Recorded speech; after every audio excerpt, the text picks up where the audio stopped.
Safe شفاف لوگوں کے سامنے آ جاتا، لیکن چونکہ یہ ابو جہل کی طرح مجھے تو لگا کہ یہ بڑا شاطر آدمی ہے، اس نے جو ہے وہ سہارا قرآن کریم کے آیات کا پڑھ کر تو یہ لفظ کہنا شروع کر دیے کہ دیکھیے میں قرآنی آیات پڑھ رہا ہوں، قرآن سے ثابت کر رہا ہوں، اور یہ جو ہے یہ آگے سے مجھے جو ہے وہ بابوں کی کسی کہانیاں جو ہے وہ سنا رہے ہیں۔ اب جو سادہ بندہ ہے، جس بندے کو اصول کا علم نہیں، جو بندہ اصول مناظرہ سے واقف نہیں، جو بندہ کبھی مدرسے میں گیا نہیں، مجھے بتائیے اس کو اصول کا ہی پتہ نہیں، سادہ جو سوشل میڈیا پر ہمارے، میں نہیں کہتا وہ مخالف ہے، ان کو پتہ نہیں کسی چیز کا، اب مجھے بتائیے کہ وہ احباب تو پھر کہیں گے دیکھیں دیکھیں یار یہ تو قرآن پڑھ رہا ہے، اور بھائی قرآن تو پڑھ رہا ہے لیکن معنی اور مفہوم غلط لے رہا ہے۔ اب میں ناظرین آپ کے سامنے وہ ویڈیو بیان چھوٹا سا رکھوں گا کہ آپ ذرا یہ دیکھ لیں، سن لیں، پھر اس کے بعد میں آپ حضرات کے سامنے 4 چیزیں میں نے رکھنی ہیں، صرف چھوٹے چھوٹے سوال ہیں، یعنی کہ چند سیکنڈ میں وہ کلیئر ہو جائیں گے، وہ آپ نے لازمی بات سنی ہے۔ پہلے آپ یہ ویڈیو بیان سن لیں۔ آپ نے اپنے دعوے کے اندر یہ کہا کہ یہ جو دعویٰ ہے اس میں آپ نے یہ کہا کہ افضلیت مولا کائنات مولا حیدر کرار کرم اللہ تعالی الکریم، آپ پر ہمارے ماں باپ قربان، ہم قربان آپ کی عظمت پر، آپ کے مبارک نالین کے ساتھ جو مبارک مٹی لگی ہے وہ ہماری آنکھوں کا سرما بنے۔ انہوں نے کہا کہ وہ قرآن سے، احادیث سے، اہل بیت اطہار اور صحابہ کرام اور محدثین کے دلائل سے ثابت ہے۔ اب یہاں پر میرا سب سے پہلا سوال علامہ صاحب سے یہ ہے کہ اگر مولا حیدر کرار کی جو افضلیت ہے وہ قرآن سے ثابت ہے، تمام کے تمام علماء، چاہے وہ محدثین ہوں، چاہے مفسرین ہوں، چاہے متکلمین ہوں، چاہے اصولیین ہوں، چاہے فقہا ہوں، پہلا سوال یہ ہے کہ قرآن کا یہ اگر حکم ہے، آپ کہہ رہے ہیں جی قرآن سے ثابت ہے، تو جو چیز قرآن سے ثابت ہے اس کا انکار کرنا نص کا انکار کرنا ہے۔ اب جو آدمی نص کا انکار کرے گا اس پر حکم شرعی کیا لگے گا؟ میں نے آپ کے توسط سے نہیں، میں نے ان سے ڈائریکٹ یہ کہا تھا کہ آپ اس پر حکم لگا دیں، میرے پاس واٹس ایپ پر ان کی چیٹ موجود ہے، انہوں نے کہا میں حکم نہیں لگاتا۔ دوسرا میرا سوال یہاں یہ آپ کے دعوے پر،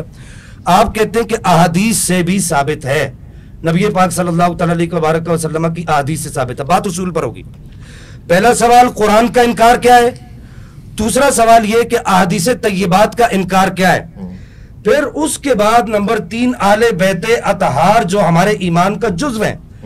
اور جن کو ہم اپنے ایمان کا حصہ سمجھتے ہیں،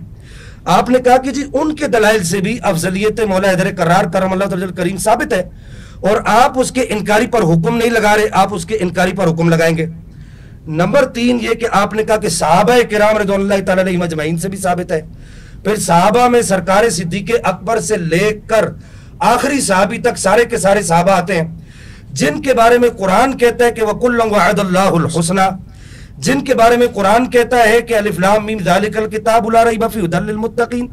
الذین یؤمنون بالغیب ویقیمون الصلاة ومما رزقناہم ینفقون والذین یؤمنون بما انزل الیک وما انزل من قبلک وبالآخرۃ هم یوقنون اولئک علی ھدی من ربہم واولئک هم المفلحون، جن کے بارے میں قرآن کہتا ہے کہ محمد الرسول اللہ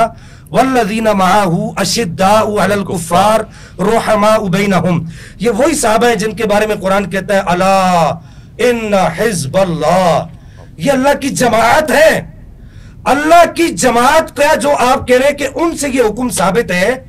تو میں یہاں پر یاسین قادری صاحب سے پوچھنے میں حق بجانب تو ہوں کہ جو اللہ کی جماعت کے فیصلے کا انکار کر رہا ہے، وہ کہتے ہیں کہ جی افضلیت علی، آپ کہتے ہیں کہ جی ان کے جو ہے وہ ان کے دلائل سے ثابت ہے، ان کا انکار کرنے والے پر حکم شرعی آپ کیوں نہیں لگا رہے؟ حکم شرعی لگائیں۔ ناظرین آپ نے جو ہے وہ ویڈیو بیان سن لیا، شاہ صاحب نے قرآنی آیات بھی پڑھی اور شاہ صاحب کا تقاضا بھی یہی تھا کہ آپ ان پر جو ہے وہ حکم شرع لگائیں۔ اب میں یہاں پر صرف ایک مثال دینا چاہوں گا، ہماری بات جو ہے وہ بالکل ختم ہو جائے گی، اور مثال سننا آپ کے لیے بڑا اہم اور ضروری ہوگا، اس لحاظ سے پھر وہ میں انشاءاللہ تعالیٰ آپ کو جو ہے وہ 4 سوال جو ہیں وہ انشاءاللہ تعالیٰ وہ بھی میں نے آپ کے سامنے رکھنے ہیں کہ اگر آپ کے علم میں ہو تو ہمیں بتائیے گا ضرور۔ اس لحاظ سے دیکھیے، ایک بندہ کہتا ہے، میں پوچھتا ہوں کسی سے کہ بھائی میں نے فلاں جگہ پر جانا ہے تو مجھے راستہ بتائیں، وہ کہتا ہے کہ جناب آپ ادھر کو چلے جائیں۔ 20 آدمی مجھے کہتے ہیں کہ جناب ادھر کو نہیں، آپ نے ادھر کو جانا ہے۔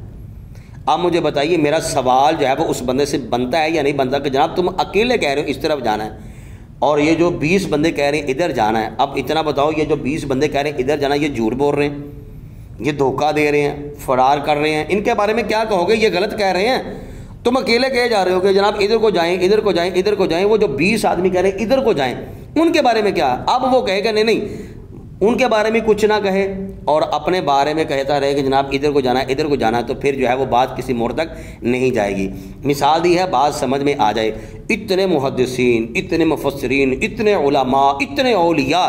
اتنے محققین وہ افضلیت سینہ صدیق اکبر رضی اللہ تعالیٰ عنہ کے قائل ہیں، اور اس اعتبار اور لحاظ سے جو قرآنی آیات یاسین صاحب نے پڑھی ہیں یہ اکیلے ہی معنی و مفہوم یہ لے رہے ہیں کہ نہیں یہ دیکھیے افضلیت مولا علی شیر خدا ہے، تو پھر پوچھنا تو پڑے گا نا پھر کہ جناب یہ جو اتنے محدثین ہیں ان کے بارے میں حکم لگاؤ۔ حکم کیا ہے؟ اس بندے نے کوئی حکم نہیں لگایا۔ اور پھر 4 سوال ہیں میرے، آپ پوری ویڈیو جو ہے وہ دیکھ لیجئے گا۔ یاسین رافضی نے اگر ان 4 سوالوں کے جواب دیے ہیں پہلے ٹائم سے لے کر آخری ٹائم تک، ان کے پہلے منٹ سے لے کر آخری منٹ تک شاہ صاحب نے نہ جانے کتنی بار یہ سوال کر دیے، لیکن اس بندے نے ایک مرتبہ بھی جواب نہیں دیا۔ اب چونکہ سادہ بندے ہیں وہ ونڈ کر نہیں سکتے، پرکھ کر نہیں سکتے، وہ اصول کو سمجھتے نہیں ہیں۔ اب دیکھیے سب سے پہلے جو ہے وہ قرآن میں مدار افضلیت کیا ہے؟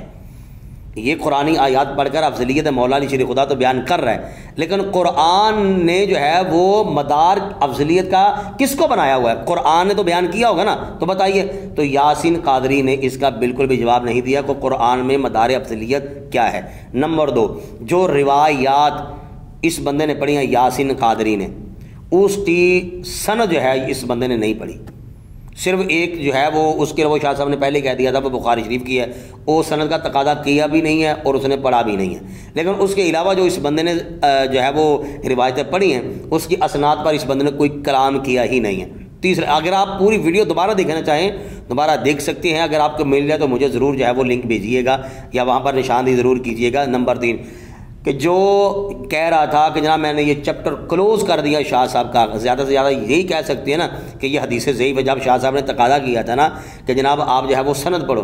تو اس نے کہا تھا کہ زیادہ سے زیادہ جو ہے وہ یہی کہہ سکتے ہیں نا کہ یہ جو روایت ہے یہ حدیث جو ہے یہ ضعیف ہے۔ تو اس نے آگے سے کہہ دیا تھا کہ جب فضائل بیان کیے جا رہے ہوں تو پھر جو ضعیف روایتیں ہوتی ہیں نا وہ بھی معتبر ہوتی ہیں۔ اب اس بندے کو یہ نہیں پتا تھا کہ جو مناظرہ ہو رہا ہے وہ فضائل پر ہو رہا ہے یا عقائد پر ہو رہا ہے، یعنی کہ اتنی اس بندے کی مت ماری ہوئی تھی، اس بندے کو یہ بھی نہیں پتا کہ مناظرہ فضائل پر ہے یا عقائد پر ہے۔ تو عقائد پر مناظرہ اور فضائل کا۔ اچھا، تیسرے نمبر پر جو میرا سوال ہے وہ یہ ہے کہ کیا ضعیف حدیث پر عقیدہ بن سکتا ہے؟ یہ شاہ صاحب کا تیسرا جو ہے وہ سوال تھا، اس بندے نے اس کا بھی کوئی جواب نہیں دیا۔ پھر چوتھا، قرآن و حدیث کے جو منکر ہیں ان پر حکم شرع کیا ہوگا؟ کیا حکم لگاؤ گے جو محدثین یہ مانتے نہیں جو تم مان رہے ہو؟ اور نمبر آخری پر ان اکابرین کے بارے میں کیا فتویٰ لگے گا؟ ان کے حکم لگاؤ اور پھر ان کے بارے میں کیا فتویٰ لگے گا؟ یہ 4-5 سوال جو ہیں اس بندے نے اس طرف جا کر کوئی جواب دیا ہی نہیں ہے۔ کیوں؟ اس لیے کہ یہ جواب دے ہی نہیں سکتا تھا۔ تو ناظرین، جو میں نے آپ حضرات کے سامنے آج ویڈیو بھی رکھی ہے، جو میں نے کچھ پہلو آپ حضرات کے سامنے رکھے نا، مجھے امید ہے کہ اگر آپ احباب نے مکمل یہ ویڈیو دیکھی ہے سنی ہے تو جہاں تک آپ سمجھے ہیں آپ ایک مرتبہ پھر جو ہے وہ تھوڑی سی زحمت کیجیے گا، کمنٹ باکس میں اپنی رائے کا اظہار ضرور کیجیے گا۔ بہت شکریہ۔ السلام علیکم ورحمۃ اللہ وبرکاتہ۔